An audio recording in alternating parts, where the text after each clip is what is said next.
नमस्कार। इस सत्र में आपका स्वागत है जहां हम किसी विषय की गहराई से पड़ताल करते हैं। आज का मुद्दा काफ़ी गंभीर है, कार्डियोजेनिक शॉक। और हम बात करेंगे कि इससे तुरंत कैसे निपटा जाए। मतलब वो शुरुआती सबसे ज़रूरी कदम क्या हैं जो जान बचा सकते हैं। चलिए इसे समझने की कोशिश करते हैं। बिल्कुल। नमस्कार। कार्डियोजेनिक शॉक, देखिए, सीधी भाषा में ये वो हालत है जब दिल, मतलब हमारा हार्ट, अचानक इतना कमजोर पड़ जाता है कि वो शरीर की जरूरतों के हिसाब से खून पंप ही नहीं कर पाता। ये एक बेहद सीरियस मेडिकल इमरजेंसी है, और जो हमारे पास जानकारी है वो इसी बात पर जोर देती है कि इसमें वक्त की क्या कीमत है। हर सेकंड मायने रखता है। इसीलिए एक सोचा समझा स्टेप बाय स्टेप तरीका अपनाना ही सही रास्ता है। हमें ये समझना होगा कि ये शुरू के कदम क्यों इतने इतने जरूरी हैं। हाँ, जब वक्त ही सब कुछ है तो फिर प्रायोरिटी क्या है? सबसे पहले क्या आपने कहा ऑक्सीजन। जी हाँ, सबसे पहले 100% ऑक्सीजन देना है, और फिर फौरन उसे एडजस्ट करना है ताकि खून में ऑक्सीजन का लेवल, जिसे हम SpO2 कहते हैं, वो 94 से 98% के बीच बना रहे। 94 से 98%। ओके। और इसके साथ ही सांस का रास्ता मतलब एयरवे। बिल्कुल। एयरवे को सिक्योर करना और ये पक्का करना कि मरीज ठीक से सांस ले पा रहा है या उसे मदद की जरूरत है, ये भी फौरन करना होता है। कभी कभी इसमें वो मास्क वाला वेंटिलेशन, जिसे NIV कहते हैं, उसकी जरूरत पड़ती है। या अगर हालात ज्यादा गंभीर है तो फिर सांस की नली डालनी पड़ती है, मतलब इंट्यूबेशन।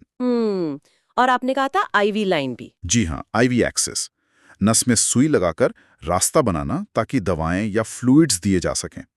ये तीनों चीजें, ऑक्सीजन, एयरवे, IV, ये एकदम बेसिक हैं, लाइफ सेविंग। ऑक्सीजन तो समझ आता है टिश्यूज के लिए, एयरवे सांस के लिए, आईवी दवाओं के लिए।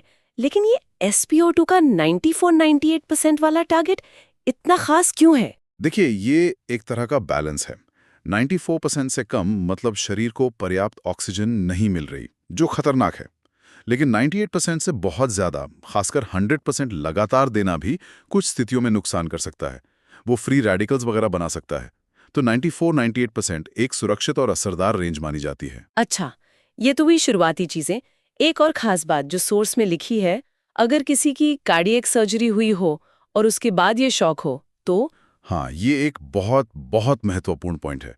सर्जरी के बाद अगर कार्डियोजेनिक शॉक हो तो हमेशा दो चीज़ों का शक दिमाग में रखना चाहिए। पहला, कहीं अंदर ब्लीडिंग तो नहीं हो रही, और दूसरा, कहीं दिल के चारों ओर खून जमा होकर उसे दबा तो नहीं रहा, जिसे कार्डियक टैम्पोनेट कहते हैं। ओहो, मतलब सर्जरी के बाद ये एक अलग ही रिस्क फैक्टर है। बिल्कुल, क्योंकि अगर इनमें से कोई भी चीज़ हो रही है तो वो दिल पर और ज़्यादा बोझ डालेगी और शॉक को बदतर कर देगी। इसे जल्दी पहचानना और ठीक करना जान बचाने के लिए ज़रूरी है। ये दिखाता है कि शॉक का कारण हमेशा सीधा नहीं होता। ठीक है, तो मरीज को स्थिर करने की ये कोशिशें चल रही हैं, ऑक्सीजन, एयरवे, आईवी। साथ साथ ये पता कैसे लगाते हैं कि असल में दिल के साथ क्या गड़बड़ है? सोर्स में इकोकार्डियोग्राम का जिक्र है। TTE, हाँ। बेडसाइड इको, मतलब मरीज के बिस्तर के पास ही तुरंत दिल का अल्ट्रासाउंड करना। ये TTE, ट्रांसथोरैसिक, छाती के ऊपर से, या TOE, ट्रांस इसोफेजियल, मुंह के रास्ते नली डालकर हो सकता है। ये एक तरह से दिल की खिड़की है। डॉक्टर तुरंत देख सकते हैं कि दिल कितना पंप कर रहा है, उसके वाल्व ठीक हैं या नहीं, कोई बनावटी दिक्कत तो नहीं। और ईसीजी भी। जी हाँ, 12 लीड ECG रिकॉर्ड करना। और ये जरूरी है उसे मरीज के पुरानी ECG से मिलाना, पुराने से मिलाना क्यों जरूरी है? क्योंकि ECG में तो बदलाव दिख रहे हैं, वो नए हैं या पुराने, ये जानना इलाज के लिए बहुत जरूरी है।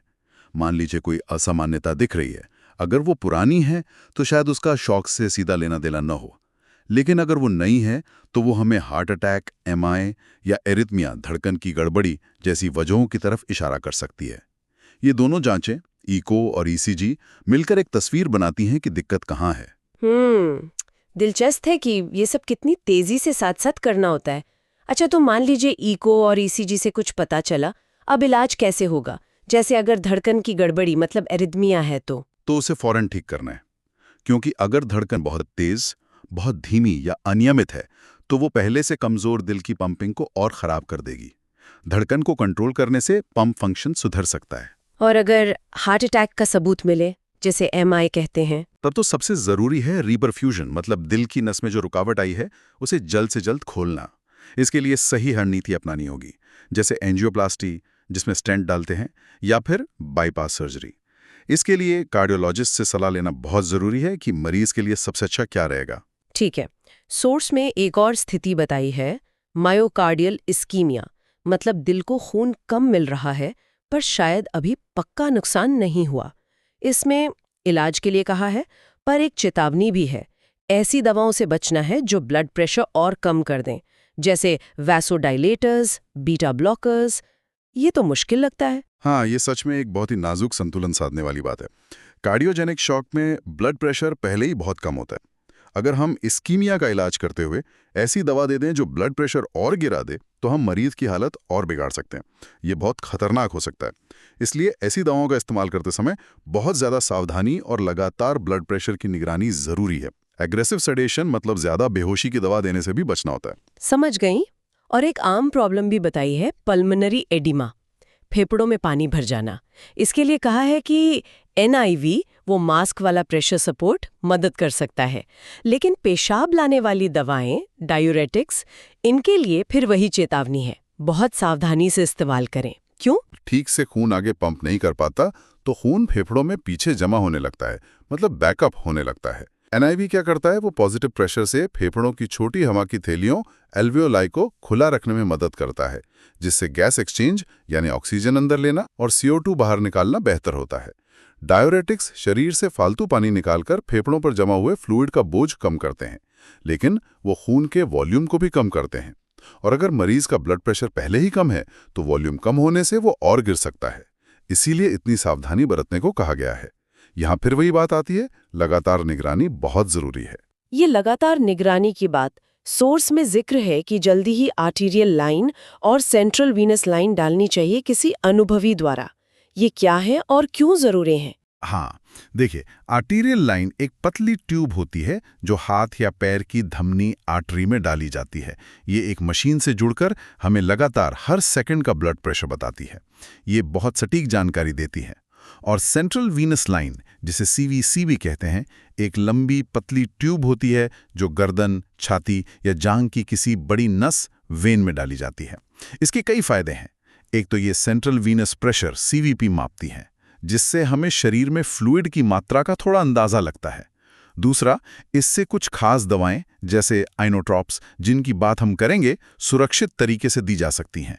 ये दवाएं छोटी नसों में जलन कर सकती हैं। अच्छा।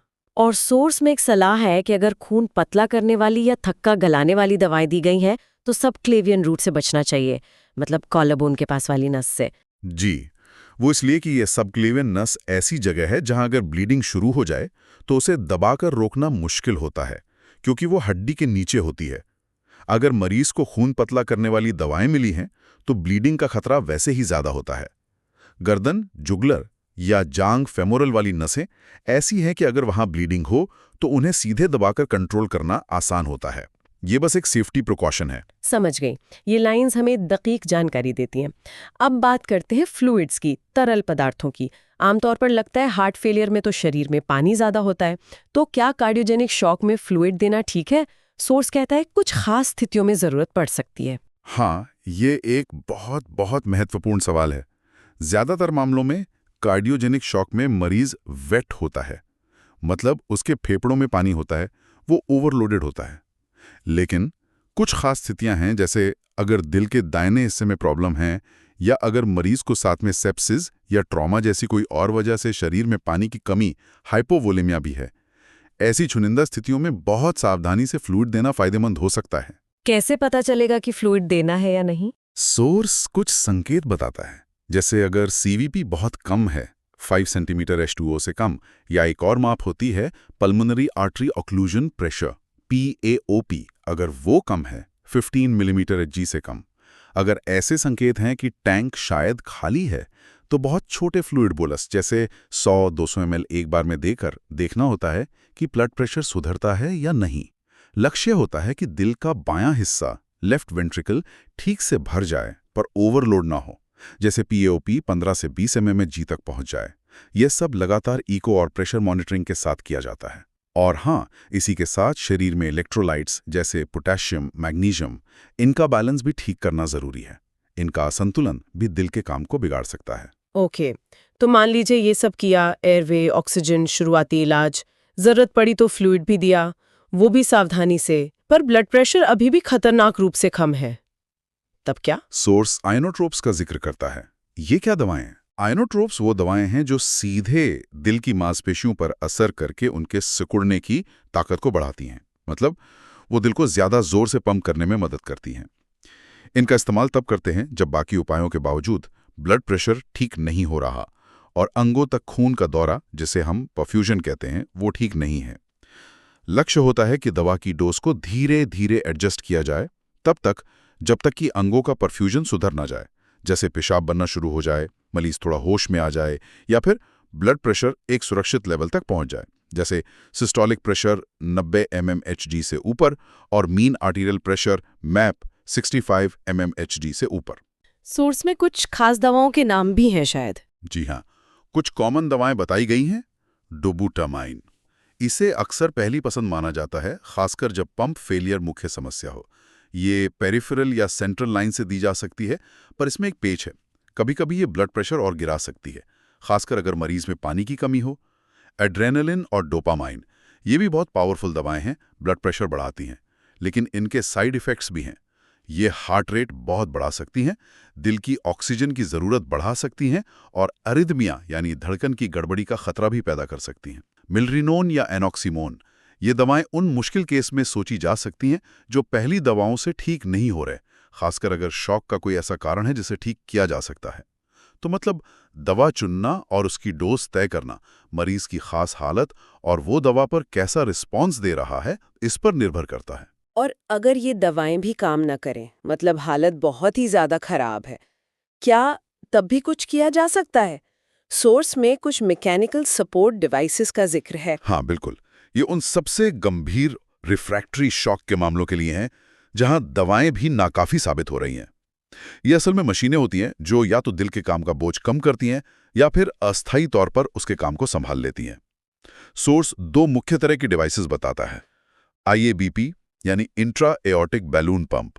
इसमें एक बैलून होता है जिसे एओर्टा यानी शरीर की सबसे बड़ी धमनी में डालते हैं। ये दिल के डायस्टोल आराम के समय फूलता है और सिस्टोल सिकुड़ने के समय पिचकता है। इससे दिल को खून पंप करने में मदद मिलती है और दिल की मांसपेशियों को ऑक्सीजन भी बेहतर मिलती है। इसे अक्सर एक ब्रिज की तरह इस्तेमाल करते हैं, या तो मरीज को आगे के इलाज जैसे एंजियोप्लास्टी या सर्जरी तक संभालने के लिए, या जब दिल सिर्फ अस्थायी रूप से सदमे में हो और उसे रिकवर होने के लिए टाइम चाहिए। और दूसरी device? CPPB, cardio pulmonary bypass, या ECMO, extra corporeal membrane oxygenation. ये असल में एक बाहरी हार्ट लंग मशीन है। ये शरीर से खून लेती है, उसे ऑक्सीजन देती है, कार्बन डाइऑक्साइड निकालती है और फिर वापस शरीर में पंप कर देती है। ये तब इस्तेमाल होती है जब शॉक का कोई ऐसा कारण हो जिसे सर्जरी से ठीक किया जा सके, या जब दिल और फेफड़े दोनों ही बहुत बुरी तरह फेल हो गए हों।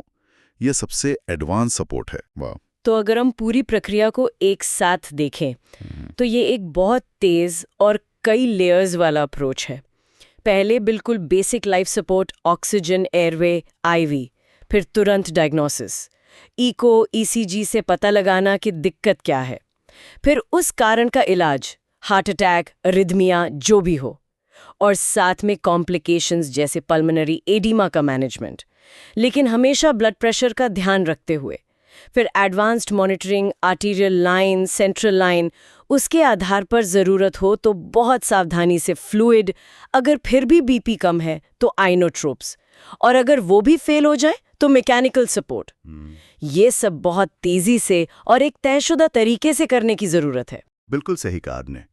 ये एक बेहद जटिल मल्टीफैक्टोरियल स्थिति है। इसमें बहुत सारी चीज़ें एक साथ गलत जा सकती हैं। इसीलिए एक व्यवस्थित कदम दर कदम अप्रोच ज़रूरी है, जो लगातार मिलने वाली जानकारी और मरीज के रिस्पॉन्स के हिसाब से बदलता रहे। हर कदम महत्वपूर्ण है, और जैसा कि सोर्स भी इशारा करता है, इसमें स्पेशलिस्ट टीम का रोल बहुत बड़ा है। Cardiologist, intensive care specialist, nurses, सबका मिलकर काम करना ही मरीज के बचने की उम्मीद को बढ़ाता है। ये पूरी तरह से टीम वर्क है। निश्चित रूप से। इस पूरी बातचीत से एक सवाल मन में आता है। कार्डियोजेनिक शॉक जैसी हालात की इमरजेंसी और इसमें शामिल मुश्किल फैसलों को देखते हुए, जैसे पुराने ईसीजी से तुलना करना है या कौन सी दवा बीपी गिरा सकती है, ये याद रखना है, तो ये सोचना पड़ता है कि हमारे हेल्थ केयर सिस्टम कैसे ये पक्का कर सकते हैं कि इतने ज्यादा तनाव वाले माहौल में ये सारे जरूरी कदम हर बार बिना चूके सही तरीके से उठाए जाएं। ये सिर्फ गाइडलाइंस होने की बात नहीं है, बल्कि उन्हें हकीकत में उस प्रेशर वाले पल में असरदार तरीके से लागू करने की चुनौती है। इस पर सोचने की जरूरत है।